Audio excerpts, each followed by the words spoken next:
नमस्कार मंडळी, हर हर महादेव। आज मी तुमच्यावर उपवासाची डोसा कसं बनवता याची रेसिपी दाखवणार आहे।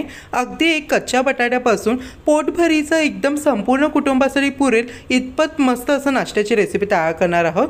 त्याचप्रमाणे उपवासाची चटणीची रेसिपी देखील शेअर करणार आहे। चला मग झटपट तयार होणं उपवासाचा डोसा बनवायला सुरुवात करूया। सर्वप्रथम आपल्या एका बाउलमध्ये अर्धा कप इतकी वरी म्हणजे भगर घ्यायची आहे, पाव कप इतकं साबुदाणा घेतलेला आहे, पाव कप इतकंच आपल्याला शेंगदाणे घ्यायचे, 1 चमच इतके जिरे। आता हे आपल्याला मिक्स आउट करून द्यायचं आहे। आता हे सर्व मिश्रण आपल्याला एका मिक्सर जारमध्ये या पद्धतीने ट्रान्सफर करून द्यायचं आहे। मित्रांनो, आता हे मिश्रण आपल्याला या पद्धतीने एकदम बारीकसं वाटून घ्यायचं आहे। या पद्धतीने एकदम स्मूथ आणि बारीक असं बॅटर तयार करायचं आणि बाउलमध्ये काढून घ्यायचं आहे। आता या बॅटरमध्ये आपल्याला एक कच्चा बटाटा या पद्धतीने एकदम बारीक किसणीने आपल्याला किसून ॲड करून द्यायचा आहे। या पद्धतीने बटाटा किसून झालं की यामध्ये 1.5 कप इतकं पाणी ॲड करायचं आहे। तसेच चवीनुसार मीठ ॲड करायचं, मिक्स करून द्यायचं आहे। हे बघा, या पद्धतीने आपल्याला स्मूथ असं मीडियम कन्सिस्टन्सीचं डोशाचं बॅटर तयार करून घ्यायचं आहे। आता मी मीडियम फ्लेमवरती तवा गरम करून घेतला। तव्यावरती आपल्याला सर्वप्रथम तेलाने ग्रीस करायचं आहे आणि डोसे बनवण्यासाठी बॅटर या पद्धतीने टाकायचं आहे। या पद्धतीने तुम्ही जाड डोसे देखील बनवू शकता। जर तुम्हाला हवं असेल बॅटरमध्ये आणखी पाणी देखील ॲड करून पातळ डोसा करू शकता।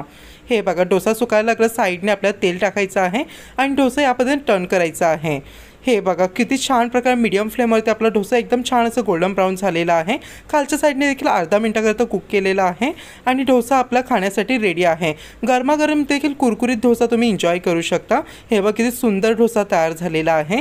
याच पद्धतीने सेकंड डोसा देखील करून दाखवत आहे। आता डोसामध्ये आपल्याला पाणी थोडंसं ॲड करायचं आहे पातळ डोशासाठी आणि छान मिक्स करून या पद्धतीने बॅटर ओतायचं आहे। डोसा सुकायला लागला, तेल टाकायचं आहे म्हणजे लगेचच डोसा आपल्या तव्यामधून सुटला जातो।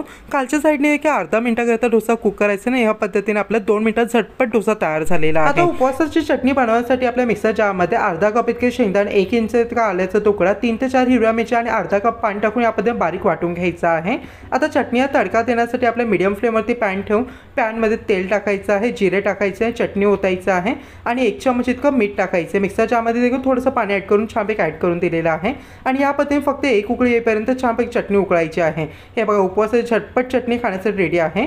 सो मित्रांनो, उपवासाची चटणी आणि डोसे सर्व केलेले आहेत। नक्की व्हिडिओ लाईक तसं आपल्या चॅनल प्लीज सबस्क्राईब करा।